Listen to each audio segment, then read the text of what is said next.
The voice first appeared at 3:17 in the morning. Not on the internet. Not on a podcast. Not even through a satellite transmission.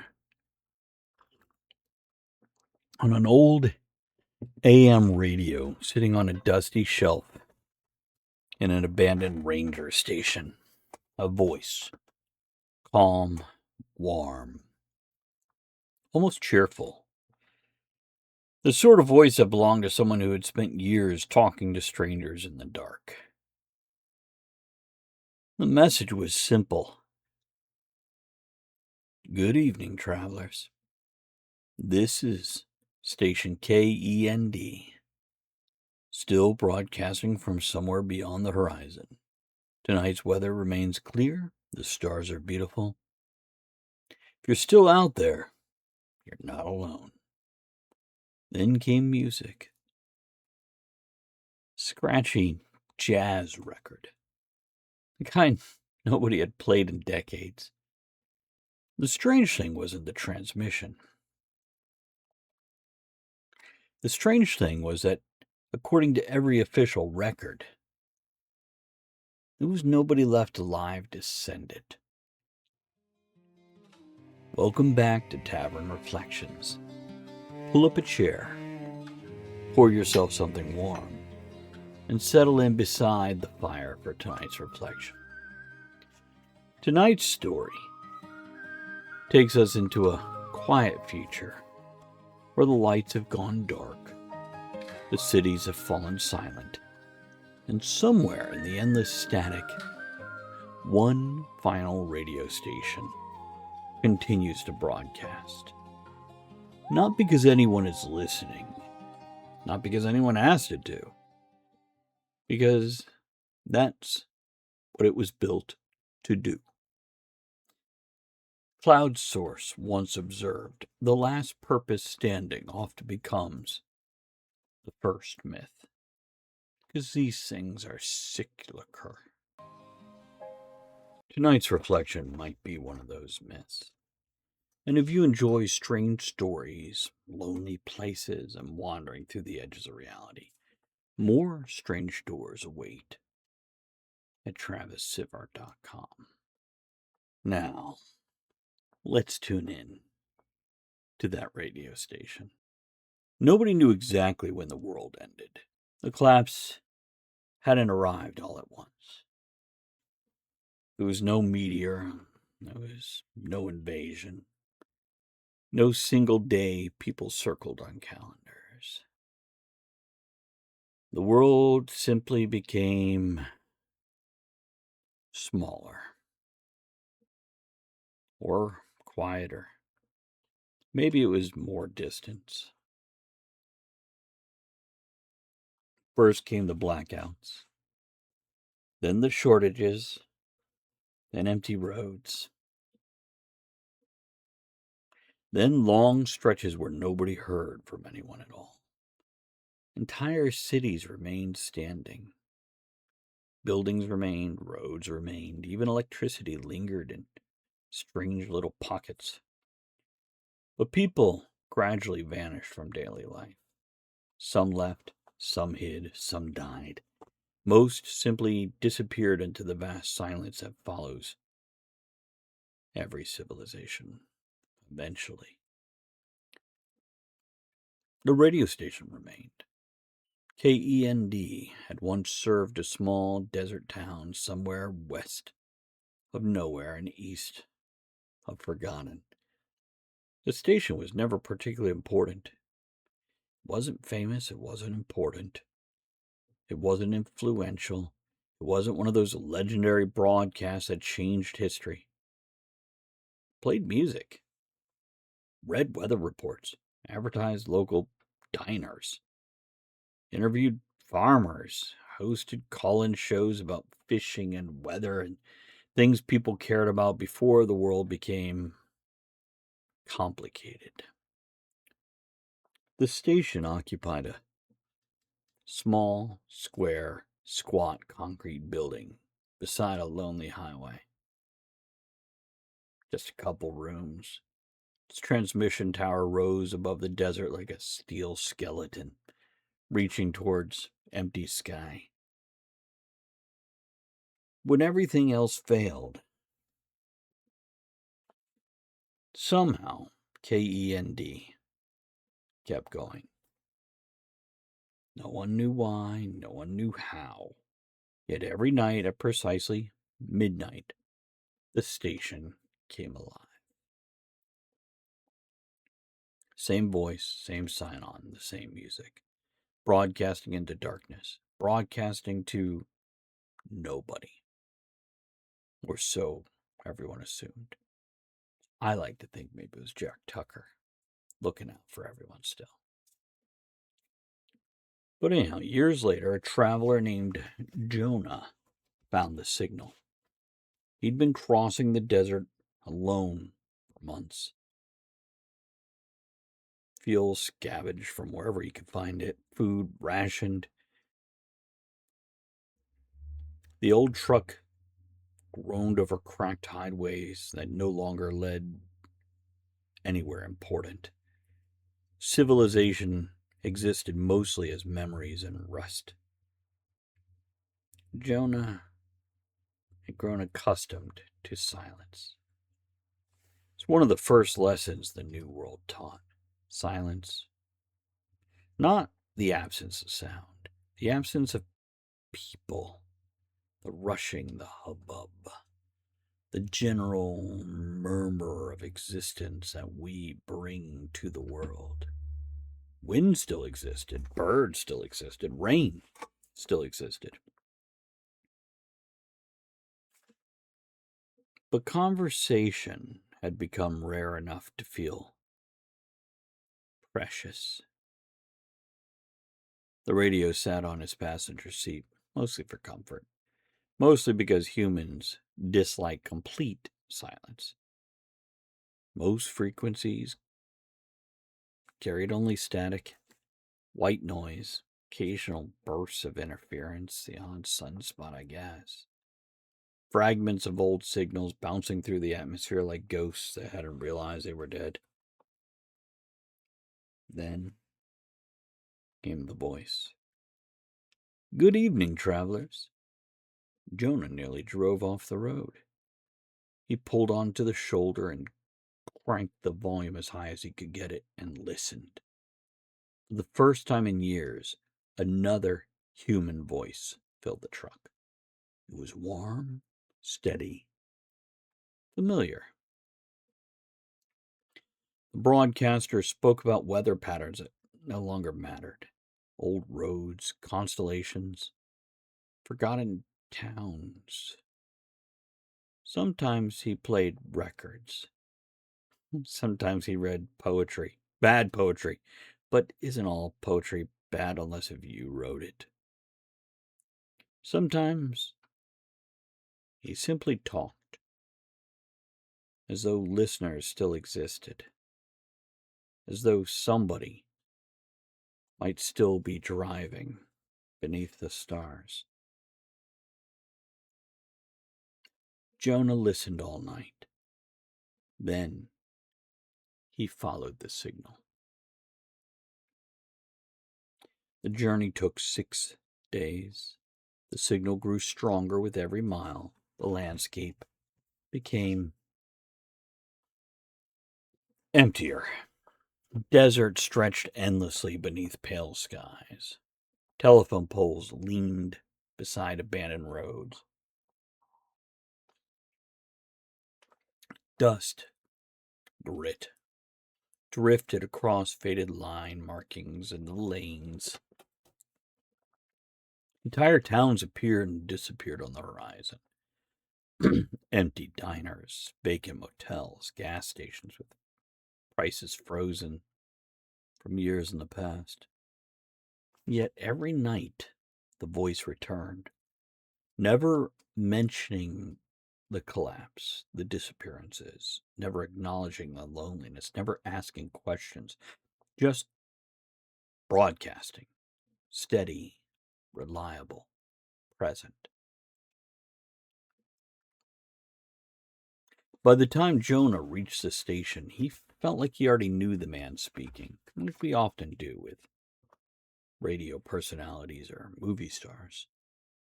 The building stood exactly where the maps claimed it should. A small structure beneath the tower, weathered but intact. A faded sign still hanging near the entrance. KEND. The door was unlocked. It opened easily. Jonah stepped inside. Dust coated everything. The desks, the equipment, coffee mugs, stacks of old records. The air smelled of paper and electronics. The station looked abandoned. Not recently abandoned either. Years abandoned. Decades, maybe. Yet, from somewhere deeper inside the building came the faint sound of music. A jazz record. Crackling softly. Jonah followed the sound, past a couple offices, a storage room or two, past faded posters advertising events nobody remembered, until he reached the broadcast studio. The microphone stood empty. The chair sat vacant. No footprints. No signs of habitation. Nobody there. And yet, the on-air light glowed above the door. The microphone activated. A familiar voice filled the room. "Good evening, travelers." Jonah froze. The voice was coming from the speakers. Not a person, not live. Yet it responded to the exact moment midnight arrived, as though something knew the schedule, and that something still cared. The recording should have ended eventually, but they didn't. Every night brought something new. Different stories, different songs, different observations. Jonah began living at the station, at first only to investigate, then because leaving felt wrong. The broadcast became companionship. The voice never repeated itself, never looped, never exhausted its material. It simply continued night after night, year after year. One evening, the broadcaster spoke about the stars. "You know, travelers, most stars we see tonight are already gone. Their light is simply arriving late. Maybe people work the same way. Maybe we're all echoes reaching one another across impossible distances." Jonah sat alone in the dark studio and cried. Because for the first time since the collapse, he felt seen. Not personally, not specifically, humanly. Months passed, then years. Jonah maintained the equipment, repaired antennas, replaced batteries, kept generators functioning. Not because anyone instructed him or told him to, but because, to him at least, the station mattered. Because, really, purpose matters, especially after the world grows less quiet. One night, while repairing storage shelves, Jonah discovered a locked room. Inside sat thousands of recordings, tapes, discs, digital archives, decades of broadcasts, the entire history of KEND. And at the very back sat a folder labeled Final Broadcast. Jonah opened it. Inside was a letter, handwritten, yellowed with age. The station owner had written it years before the collapse. The note explained everything. The broadcaster had died long ago, before the world changed, before the rows emptied, before the silence. But he had spent decades recording stories, music introductions, observations, weather reports, poetry, conversations with future listeners he'd never meet. Thousands upon thousands of hours. An archive intended to keep broadcasting long after he was gone. A joke? An experiment? A love letter to strangers. The final line read, "If you're hearing this, then somebody survived. That's enough." Jonah sat with the letter for a very long time. Outside, desert wind rattled the tower. Inside, the station continued transmitting. Years later, travelers began arriving. Not many, a handful. Then more. People following rumors, following signals, following hope. Some stayed for days, some stayed for months, some continued onward, but all listened. All gathered around the radio, all found comfort in the voice. The broadcaster never knew any of them, yet somehow he kept them company anyway. A man dead for decades became one of the last consistent presences in the world. Not because he was special, because he cared enough to leave something behind. Eventually, Jonah grew old. The station grew old with him. Equipment failed, generators weakened, transmission range shrank. The end approached. Both of them knew it. One final night, Jonah climbed the tower. Stars stretched across the desert. The world remained quiet. It's beautiful, lonely. At midnight, the station broadcast one final message. The same message that had started everything. Good evening, travelers. If you're hearing this, then you made it farther than you thought you would. The signal faded. Static swallowed the voice. Silence returned. The tower lights went dark. And for the first time in generations, KEND stopped broadcasting. But not before someone listened. And perhaps that was enough. The reason radio feels nostalgic is because it was never really about information. It was about presence, a voice in the darkness, proof that someone else existed beyond your immediate horizon. Most people don't fear being alone. They fear being forgotten. The broadcaster in tonight's story understood something important. The smallest acts of connection often outlive us. Conversation, a letter, a recording, a story. We rarely know who needs them, or when, or why. Yet, we leave them anyway. Like messages in bottles tossed into time. Perhaps that's what all creative work really is. A broadcast aimed at an unknown future. A signal sent into darkness, hoping someone hears it. And perhaps the miracle isn't somebody answers.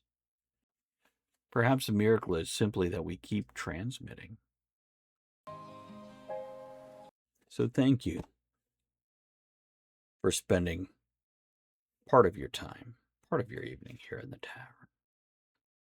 And if you enjoy strange stories, eerie reflections, forgotten places, and wanderings through the edges of reality, more strange doors await at TravisSivart.com. Last name, same as the first, but in reverse. Cloud Source would probably argue that every story is just a signal looking for a receiver. I suspect that might be right. So, until next time, mind the shadows. Remember that somewhere out there, a voice may still be broadcasting in the dark.